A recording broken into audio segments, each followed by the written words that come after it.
अंगद महाराज गराडे यांची होती, पण त्यांना रामनवमीचा सहवास लाभला, स्वर्गाला गेले. आणि कीर्तन परंपरा चालू राहावी म्हणून मला ही कीर्तन दिलेलं आहे. माझं काही पाठांतर नाही, मला काही अभ्यास नाही, आणखी माझं काही पाठांतरही झालं नाही, मला कीर्तन करण्याचा अधिकार नाही. पण अंगद महाराज गेले, त्यांच्यामुळे ही कीर्तन परंपरा चालू राहावी म्हणून हे कीर्तन माझ्याकडे दिलेलं आहे. भरत महाराज होते तेव्हा त्यांनी ठरवलेलं होतं की शेवटचे पंगत दरडवाडीचे राहील आणि कीर्तन त्यांचंच राहील. आणि मग तसंच आलं. काही दिवसांनी मग अंगद महाराजांना रामनवमीचा सहवास लाभला आणि ते वैकुंठाला गेले. आणि त्यांची ही परंपरा चालू राहावी म्हणून हे कीर्तन सेवा सुग्रीव महाराजांनी माझ्याकडे दिली. खूप चांगले होते अंगद महाराज. कीर्तन एकदम छान करायचे, मला खूप आवडायचं. जेव्हा जेव्हा त्यांचं कीर्तन असेल तेव्हा मी कीर्तनात जाऊन बसायचो, 4 गोष्टी ऐकायचो. भरत महाराज होते, कधी कोणाला काही वाकडं बोललं नाही, सगळ्यांसोबत चांगलं राहिले. आणि त्यांनी जातानाही इथली वारी मोडू नये म्हणून त्यांनी सुग्रीव महाराजांकडे दिली. महाराज लय आठवण येते तुमची, खरंच. आज पण कोणी जर आठवण काढली तर खूप रडवते. मला सांगायचं काय, माझा अधिकार नाही कीर्तन करण्याचा, मला कीर्तन येत नाही, मला पाठांतर नाही. पण अंगद महाराजांची आणि भरत महाराजांची परंपरा चालू राहावी म्हणून सुग्रीव महाराजांनी माझ्याकडे कीर्तन दिलं. काल्याचं कीर्तन करणं काय एखाद्या म्हणजे सामान्य व्यक्तीचं महत्व नाही. काल्याचं कीर्तन करणं म्हणजे सामान्य व्यक्तीला जमत नाही महाराज. काल्याचं कीर्तन करायला खूप पाठांतर असावं लागतं, ज्ञानाने मोठं असायला लागतं, वयाने मोठं असायला लागतं. महाराज माझं वय फक्त 14 वर्ष आहे, मला कीर्तन जमतं, पाठांतर नाही. मला क्षमा करा, माझा अधिकार नाही बोलण्याचा, कीर्तन करण्याचा अधिकार नाही. पण अंगद महाराज गेल्यामुळे मी बोलत आहे, महाराज क्षमा करा. असं महाराजांनी माझ्याकडे कीर्तन सेवा दिली. त्यांच्याबद्दल त्यांच्या चरणावर नतमस्तक होतो. समस्त ग्रामस्थ दरडवाडी मंडळ यांच्या चरणावरती नतमस्तक होतो. गायक धनंजय महाराज इकडे आपले सर्वजण, आणि वादक पण छान आहे, पेटी वादक आपले सुग्रीव महाराज आहेत, त्यांच्या चरणी नतमस्तक होतो. आई वडिलांच्या पुण्याने तथा बहुश्रुत श्रोते सज्जन मायबाप यांच्या पवित्र उपस्थितीमध्ये जेवढे चिंतन, जसं चिंतन मला या अभंगावरती मांडता येईल तसं मांडण्याचा प्रयत्न करतो.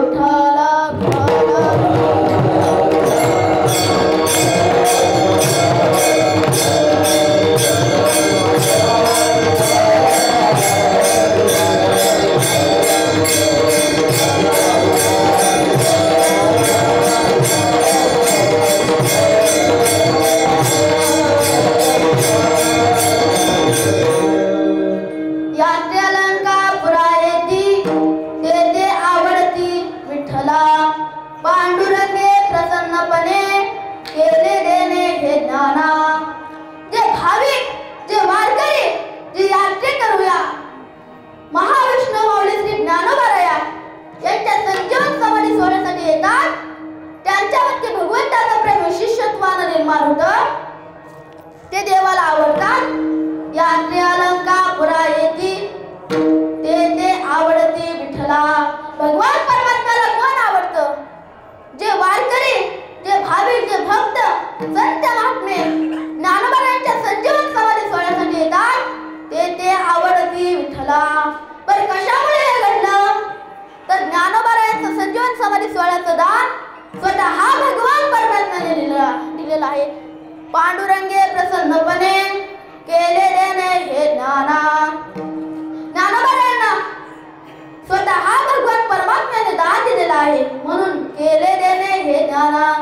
आणि या अलंकापुरीचं महत्व सामान्य नाही. जेवढे महत्व या भूतलावरती वैकुंठाला म्हणजे पांडुरंग परमात्म्याच्या नगरीला आहे तेवढेच महत्व, किंबहुना त्याही पेक्षा अधिक असणारं महत्व या अलंकापूर नगरीला आहे. भूवैकुंठ पंढरपूर त्याहुनी थोर महिमाया. आणि असं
व्याधी ज्ञानाबाई माझी अनाथाची माय एका जनार्दनी पाय वंदित असे असा अधिकार ज्ञानोबरांचा आहे किंबहुना ओम नमो ज्ञानेश्वरा ओम नमो ज्ञानेश्वरा करुणाकरा दयाळा ओम नमो ज्ञानेश्वरा करुणाकरा दयाळा तुमचा अनुग्रह लादलो पावन झालो चराचरी असा अधिकार ज्ञानोबरांचा आहे.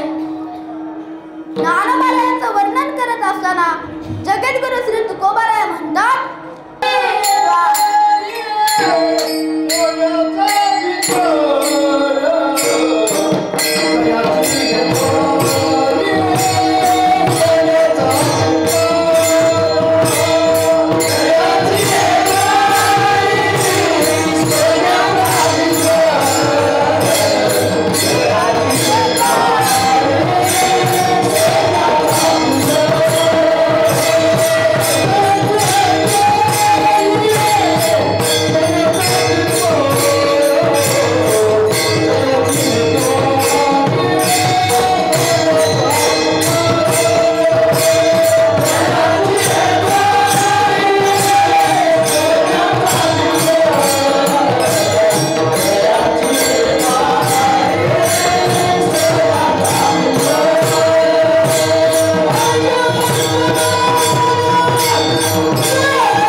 अशी भावना तुमच्या मनात जागृत झाली असते म्हणून ते दिसत नाही.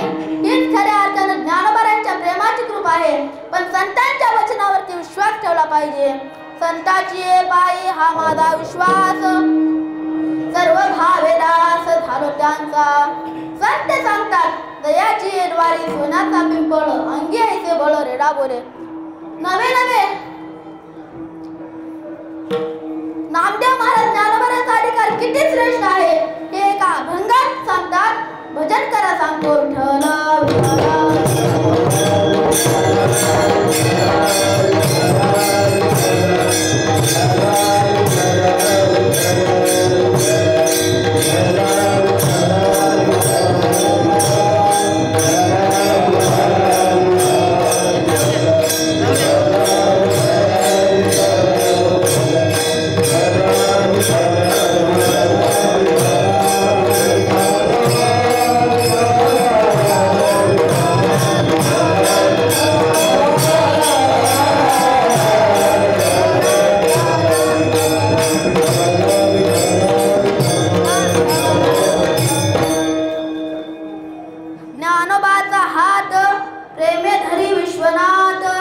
ऐसे बोलत चालत रोगे आले गंगे आत.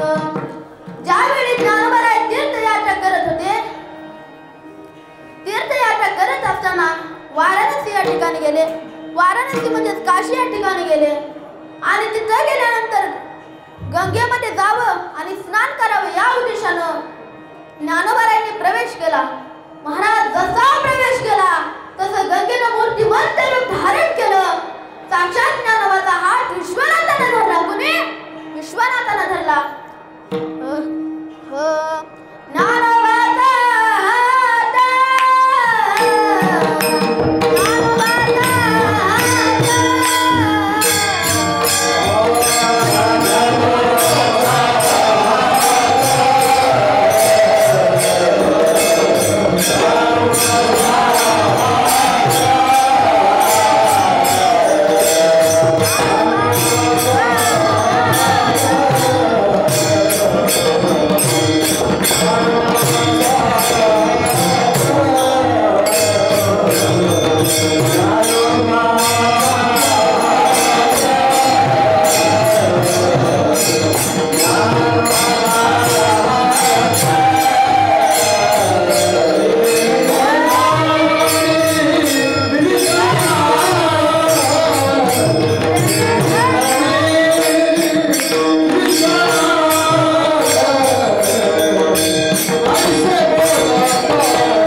ज्ञानोबाचा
ज्ञानोबारायांनी स्नान केलेलं आहे. ज्ञानोबाराय पाठीमागे येणार तेवढ्यात गंगेनं ज्ञानोबारायांच्या पायावर मिठी मारली.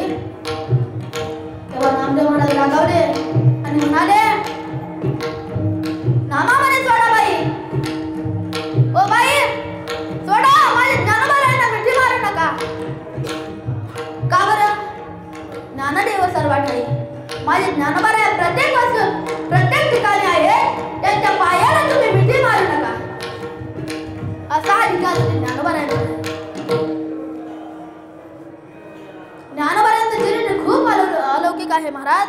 त्याच्यातले आपण काही प्रसंग पाहण्याचा प्रयत्न करू. ज्ञानोबाराया एक दिवस मधुकरी मागण्यासाठी गावात गेले होते. अलंकापूर नगरीमध्ये आले आणि एक गृहस्थ समोर होता, खाली बसून फुले तोडत होता. तेव्हा ज्ञानोबाराय म्हणाले, ओम भवती भिक्षाम देही, असं म्हणाले. आणि तो गृहस्थ खाली बसलेला होता. ज्ञानोबारायांची सावली त्याच्या अंगावरती पडली. मस्तकाची आग दगड भिंतीवर गेली. क्रोधाने वळाला आणि म्हणाला, अभद्रा कार्ट्या, तुझी अशुभ सावली माझ्या अंगावरती पडली. तुझी अशुभ सावली माझ्या अंगावरती पडली, आता मला स्नान करावं लागणार. तेव्हा ज्ञानोबाराय म्हणाले, ओम भवती भिक्षाम देही. त्याचा थंडपणा पाहून त्या गृहस्थाला एवढा राग आला की त्याला सहन नाही झालं. आणि मग ज्ञानोबारायांनी भिक्षा मागितली आणि म्हणाले, वरून भीक मागतोस, चालता हो नाहीतर लाथ मारून हाकलून देईल म्हणाले. तो गृहस्थ म्हणाला, चालता हो नाहीतर लाथ मारून हाकलून देईल. तेव्हा ज्ञानोबाराय म्हणाले, आपला धर्म सांगतो, अतिथी देवो भव. दारावरती जो माणूस येतो तो अतिथी असतो, तो देवाचं स्वरूप असतो.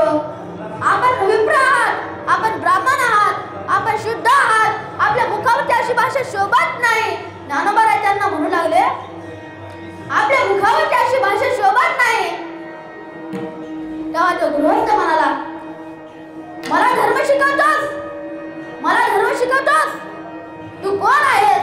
तुझे वडील कोण आहेत? त्यांचा मला चांगलाच परिचय आहे. धर्मबुडव्या, तू मला धर्म शिकू नकोस. ज्ञानोबाराय म्हणाले, हो आपल्याला अधिकारच आहे. तर माझ्या दोन्ही भावाचे उपनयन संस्कार आपणच करावे. तेव्हा तो गृहस्थ म्हणाला, उपनयन शांतम पापम, तुझ्यासारख्याचं उपनयन करणं म्हणजे खूप मोठं पाप आहे. काहीही वर्ण नको धर्मबुडव्या, काहीही वर्ण नको. तुझे वडील कोण आहेत? मला त्यांचा चांगलाच परिचय आहे. तेव्हा ज्ञानोबाराय म्हणाले, महोदय जे काय बोलायचं ते मला बोला, माझ्या वडिलांना नका बोलू. तेव्हा तो गृहस्थ म्हणाला, तुझ्या बापाची तुलना माझ्याशी करतो? तुझे वडील कोण आहेत ते मला चांगलंच माहिती आहे. संन्यास घेतलेला होता आणि नंतर मुलं झाली. मला नको शिकू, तुझ्या बापाची तुलना माझ्याशी नको करू, असा गृहस्थ म्हणाला. तेव्हा ज्ञानोबाराय म्हणाले, जे काय बोलायचे ते मला बोला. आणि ज्ञानोबाराय जाऊ लागले आणि जाताना त्यांच्या मुखातून उद्गार बाहेर आला की देव आपले कल्याण करो. आणि निघाला. ज्ञानोबाराय निघाले, पुढे चालू लागले. तेव्हा त्या गृहस्थानं ज्ञानोबारायांना हाक मारली, थांबा ज्ञानदेव, थांबा ज्ञानदेव, थांबा. अशी हाक ऐकल्यावरती ज्ञानोबाराय पाठीमागे आले, जागीच उभे राहिले. आणि समोर जे आले त्यांचं नाव होतं हिरंब शास्त्री. हिरंब शास्त्री समोर येऊन म्हणतात, ज्ञानोबाराया, तुम्हाला एवढं सामर्थ्य कसं प्राप्त झालं? मी पण ईश्वर उपासना करतो, ईश्वर भक्ती करतो, पण मी आणखी कधी क्रोधावर आवर घातला नाही. तेव्हा ज्ञानोबाराय म्हणू लागले, माणुसकी माणसाच्या अंतर्यामीच असते, पण ती जागृत करावी लागते. तेव्हा ते हिरंब शास्त्री म्हणाले, थांबा ज्ञानदेव, आता मधुकरी घेऊनच जा. ज्ञानदेव म्हणले, नाही, मला मधुकरी मिळाली. तेव्हा हिरंब शास्त्री विस्मयाने विचारतात, मधुकरी मिळाली? तेव्हा ज्ञानोबाराय म्हणू लागले, आपल्या मनी अंतःकरणानं जन्म घेतला म्हणजे मला मधुकरी मिळाली.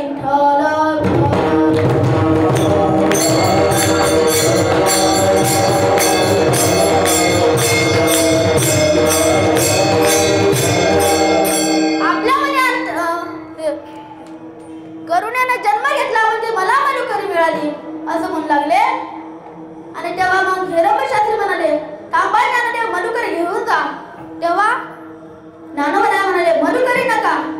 पण तुम्हाला जे काही करायचे ते आमच्यासाठी करा. आमच्यावरती जे ग्रामन्य आहे ते दूर करण्यासाठी तुम्ही प्रयत्न करा. तेव्हा हेरंब शास्त्रीने खाली मान घातली आणि म्हणाले, ज्ञानोबाराया, तेवढं सामर्थ्य माझ्याजवळ नाही. येत्या काही दिवसामध्ये पैठणवरून श्रीनिवास भट्टे येत आहेत का मी हा विषय तिथं मांडेल असं म्हणाले. आणि ज्ञानोबारायांची प्रतिभा सुरू झाली. ज्ञानोबाराय हरिपाठ गाऊ लागले. देवाची द्वारी उभा क्षणभरी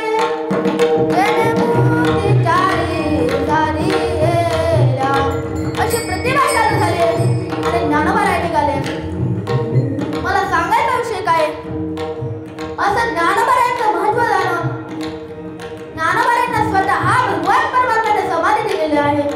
आणि जे यात्रेकरू, जे वारकरी या ज्ञानोबारायांच्या संजीवन समाधी सोहळ्यासाठी येतात ते भगवान परमात्म्याला आवडतात. अभंगाच्या प्रथम चरणी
आदिशक्ती मुक्ताबाई दासगणी लागे पायी महाविष्णूचा अवतार सखा मागा ज्ञानेश्वर किंवा शिव तो निवृत्ती विष्णू ज्ञान देवा पायी सोपान तो ब्रह्मा मूळ माया मुक्ताई.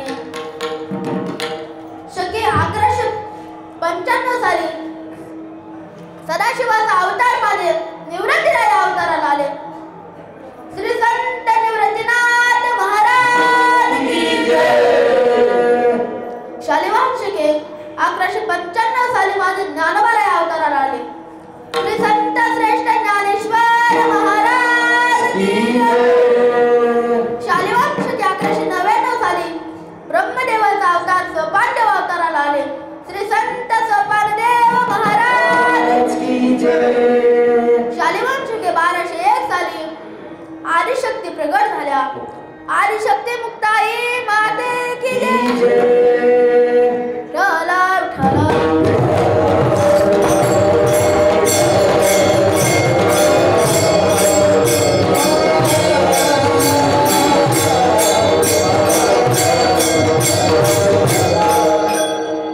या चौघांच्याही नावामध्ये विशिष्ट असा अर्थ दडलेला आहे. निवृत्ती म्हणजे कधीही प्रवृत्तीवर न येणारे, ते म्हणजे निवृत्ती. ज्ञानेश्वर जे ज्ञानाचेही देव आहेत, जे ज्ञानाचेही ईश्वर आहेत, ते म्हणजे ज्ञानेश्वर. गीतेवर टीका ग्रंथ केला सार. गीतेवर टीका ग्रंथ केला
ऐकेगा ज्ञान चक्रवर्ती, तू तव ज्ञानाची समूर्ती.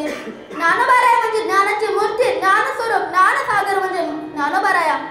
ज्ञानोबारायचा पांडुरंगाचाच अवतार ज्ञानोबारायचा आहे.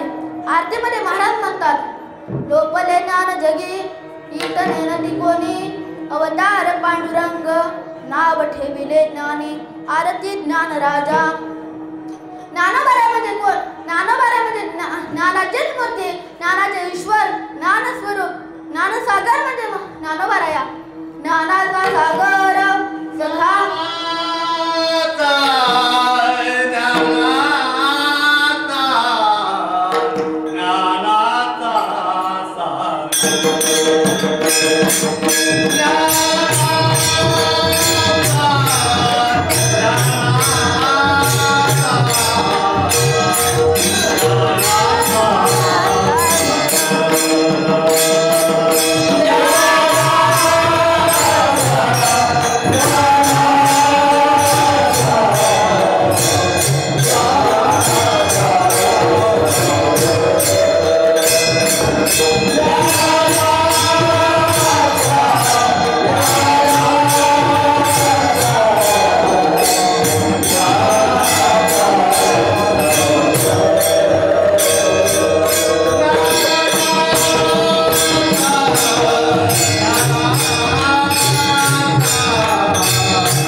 5 मिनिटांमध्ये उरकून घेऊ.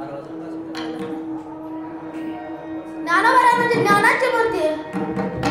संन्यास घेतल्यानंतर मुले झाली म्हणून या परिवाराला सर्व समाजाने वाळीत टाकले होते. मग विठ्ठल पंतांनी विचार केला की आपल्याला तर वाळीत टाकलेले आहे, परंतु आपल्या मुलांचा संस्कार व्हावा, गुंज व्हावी, म्हणून अशी एक दिवस सभा भरवली. सर्व ब्रह्मवृत्तांना विनंती करून एक दिवस सभा भरवली आणि सांगितलं, माझ्या अपराधाची शिक्षा मला द्या, मला दंड द्या, परंतु माझ्या मुलांचा आपण स्वीकार करावा. असा विठ्ठल पंतांनी विचार केला आणि सभा भरवली असं म्हणाले. आणि तेव्हा मग सर्व ब्रह्मवृत्तांनी निर्णय दिला की तुम्हाला देहांत प्रायश्चित्त करावं लागेल. 4 मुलांसाठी आपल्या आईवडिलांना सोडून जावं लागलं. माऊलींच्या आईवडिलांना देहांत प्रायश्चित्त करावं लागलं. महाराज सांगतात, देहांत प्रायश्चित्त यासी बोलिले विचार करून भले हित करा. चरित्र खूप आहे पण सांगायला तेवढा वेळ नाही. राहिलेलं चरित्र आपण पुढच्या वर्षी पाहू. सध्या समाधी प्रकरण घेऊ. ज्ञानोबा देव निवृत्ती देवाने आणि देवाने दोन्ही कर धरलेले आहेत. आणि ज्ञानोबा समाधीद्वाराकडून प्रवेश करत आहेत. ते चरित्र अंतःकरणामध्ये साठवा. 5 मिनिटं, लगेच 2 मिनिटं. ते चरित्र अंतःकरणामध्ये साठवा. ज्ञानोबा द्वारात प्रवेश करत आहेत. निवृत्ती आणि देवाने दोन्ही कर धरलेले आहेत. देव निवृत्ती आणि धरले दोन्ही कर. जातो ज्ञानेश्वर वैसावया. आजच्या दिवशी, त्रयोदशीच्या दिवशी माझे ज्ञानोबा समाधीला गेले. आणि ज्ञानोबा स्वतः भगवान पांडुरंग परमात्म्याने ज्ञानोबा समाधी दिलेली आहे. आणि ज्ञानोबा समाधीला जात आहेत, प्रस्थान करत आहेत. ज्ञानोबा समाधी स्थळाकडे प्रस्थान करत आहेत. ज्ञानोबा गेलेले आहेत. ज्ञानोबा गेलेले आहेत. समोर ज्ञानेश्वरी ठेवली.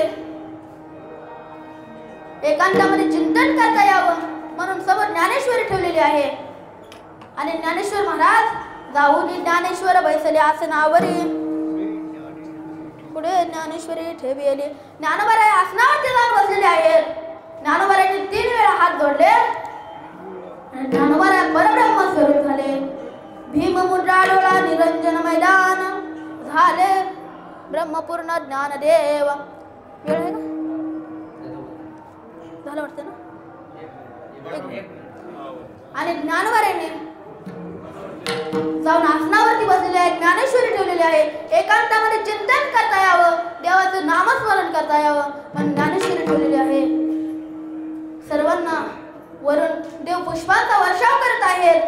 विमानांची दाटी पुष्पांचा वर्षाव स्वर्गाहून देव करीत आली. स्वर्गामध्ये देवदेवतांची दाटी झालेली आहे, गर्दी झालेली आहे.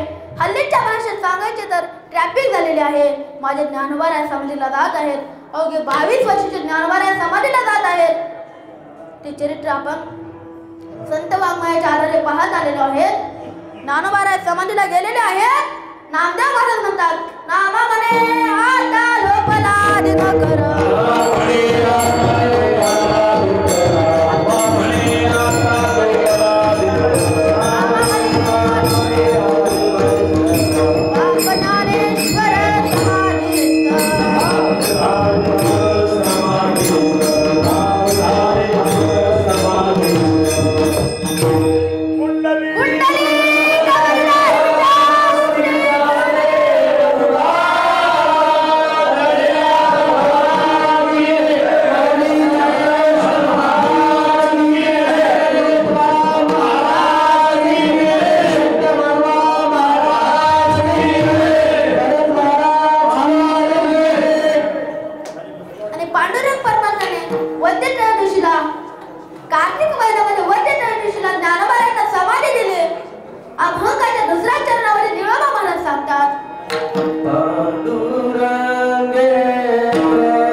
समाधीला गेलेले आहेत. ज्ञानोबांनी ज्ञानेश्वरी ठेवलेली आहे. एकांतामध्ये चिंतन करता येऊन ज्ञानेश्वरी समोर ठेवलेली आहे. ज्ञानोबा समाधीला गेलेले आहेत. आपण ज्ञानोबाचा एक कथा भाग पाहून लगेच उरकून घेऊ. जी ही निमिष माते देह पालटिला, स्त्रियेचा केला तो पुरुष. एक राजा होता. एक राजा होता आणि त्याला मुलगी होती. मुलगी होती म्हणून आणि ते राजाला माहिती नव्हतं. मग राजाने काय केलं, त्या मुलगा आहे म्हणून त्यानं मुलाचेच कपडे हे सर्व घालण्यास सुरुवात केली आणि मग सर्व केलं. एक दिवस त्या मुलीला लग्न करण्याची वेळ आली तेव्हा मग त्यांनी मुलाचा हे वेशभूषा तयार केली आणि उभं केलं. तेव्हा त्या मुलीला वाटलं आपण दुसऱ्याला फसवू शकत नाही, म्हणून त्या मुलीने काय केलं, ती मुलगी गेली रानामध्ये गेली, शेतामध्ये गेली. तिने एक चांगलं दावं बघितलं आणि झाडावरती गेली. स्वतःला हात लावणार तेवढ्यात तिकडून दिंडी आली. दिंडीचा आवाज येत होता, ज्ञानोबा तुकाराम, ज्ञानोबा तुकाराम,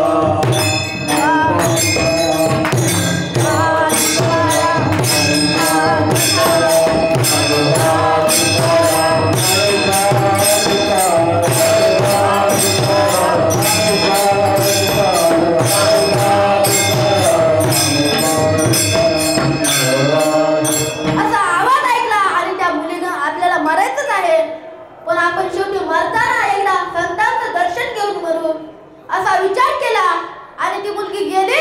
ज्ञानोबा यांच्या पाया पडले. ती मुलगी उठत नाही तेव्हा ज्ञानोबा म्हणले, उठ मुला उठ. तेव्हा ती मुलगी म्हणाली, महाराज मी मुलगी आहे. तेव्हा ज्ञानोबा म्हणाले, तू मुलगी नाही तू मुलगा आहे. आणि तेव्हा मग तिथं त्या मुलीने ज्ञानोबांना सांगितलं, घडलेला वृत्तांत सांगितला. तेव्हा ज्ञानोबा म्हणाले, तू काळजी करू नकोस, तू मुलगाच आहेस असं म्हणाले. आणि मग ती मुलगी गेली. सांगायचा विषय काय, ज्ञानोबांना अशा खूप अगाध चरित्र आहे. ज्ञानोबांचं खूप ऐकण्यासारखं आहे, पण आपल्याकडे तेवढा वेळ नाही. आपण थोडक्यात पाहून कीर्तन म्हणजे चरणाचा भावार्थ आणि विठोबा श्री ज्ञानेश्वर माऊली भजन घेऊन आणि पुंडलिक वरदाहरी जय जयकार करून कीर्तन आपल्या इथं संपन्न होणार आहे. आणि त्या मुलीचा मुलगा केला ज्ञानोबांनी. आणखी असं खूप आगाध चरित्र आहे. महाराज तुम्ही मला सांगा, चांगदेवाचं वय किती होतं? किती वर्ष होतं चांगदेवाचं? 1400 वर्ष चांगदेवाचं वय होतं. महाराजांना खूप अहंकार होता की मी 1400 वर्षाचा आहे, मी काळालाही मारलेला आहे असं त्याला अहंकार झाला होता. आणि ते अहंकार दूर करण्यासाठी माझे ज्ञानोबा आले होते. आणि तेव्हा ज्ञानोबा कोण आहे, ज्ञानोबा काय त्यांची किती आहे असं चांगदेव म्हणत भिंतीवर बसून ते वाघावर बसून वाघ चालवत आणि हातामध्ये साप धरलेला आहे आणि निघाले आहेत.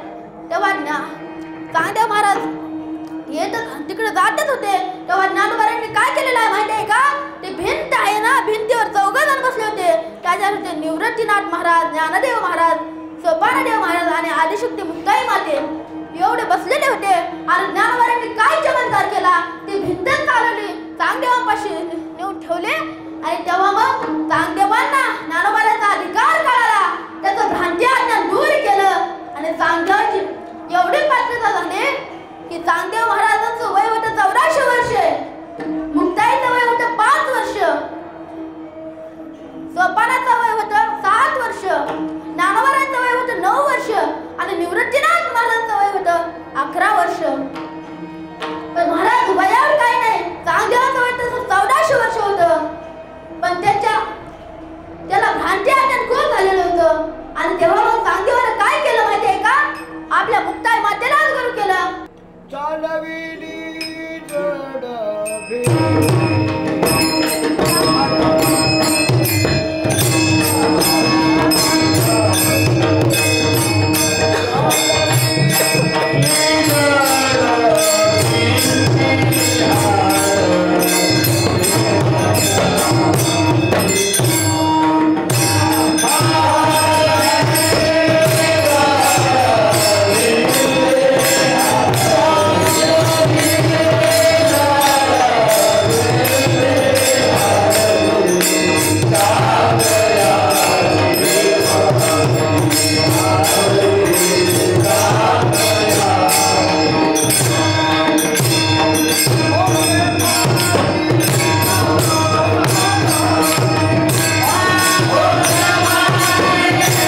मोक्ष मार्गीचा सांगाती ज्ञानोबा माझा. महाराज कीर्तनकार कितीतरी मोठा असला आणि लहान जरी असला, बाल कीर्तनकार जरी असला, युवा कीर्तनकार जरी असला, तर त्याच्यामध्ये महाराज फरक नाही. ज्ञानोबाराय 9 वर्षाचे होते, चांगदेव 1400 वर्षाचा होता, मुक्ताई मध्ये 5 वर्षाची होती, चांगदेव 1400 वर्षाचा होता. पण महाराज चांगदेवानं मुक्ताईलाच गुरु केलं. महाराज कधी कीर्तनकाराचं वय बघायचं नसतं, त्याचं ज्ञान बघायचं असतं महाराज. म्हणून कीर्तनकार हे ठेवला ते ठेवला असं काही म्हणायचं नसतं. महाराज मला सांगायचा विषय एवढाच की ज्ञानोबाराय मुक्ताईमध्ये चांगदेवाला खूप भ्रांती अज्ञान झालं होतं आणि तेव्हा ते दूर करण्यासाठी ज्ञानेश्वर महाराजांनी ते भ्रांती अज्ञान दूर केलं आणि पुन्हा मग संसारात राहून प्रपंच करत करत परमार्थ करता यावा यासाठी 27 अभंगाची रचना केली. सोनी संसारीची वेवे गुगरी वेद शास्त्र वाली भाया सरा. आणि अलंकापुरीचं महत्व महाराज सामान्य नाही. या अलंकापुरी नगरीमध्ये 108 वेळा माझ्या ज्ञानोबारांनी समाधी साधलेली आहे. असं पवित्र क्षेत्र आहे आणि दैवताचे नाव सिद्धेश्वर. ज्ञानोबारांना समाधी घ्यायची होती तेव्हा दैवती होतं सिद्धेश्वर. आणि मग ज्ञानोबारांना देव म्हणाले, ज्ञानोबारा तुमची समाधी या क्षेत्रात नाही, तुमचे समाधी क्षेत्र अलंकापूर नगरी आहे की ज्या ठिकाणी तुम्ही 108 वेळा समाधी साधली असे पुरातन पवित्र क्षेत्र अलंकापूर नगरी आहे. आणि तेव्हा मग अलंका भूवैकुंठ पंढरपूर त्याहुनी थोर महिमाया. भूवैकुंठ ही पेक्षा अधिक महत्व या अलंकापूर नगरीला आहे असं निळोबाराय महाराज 3ऱ्या चरणामध्ये सांगतात.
शेवट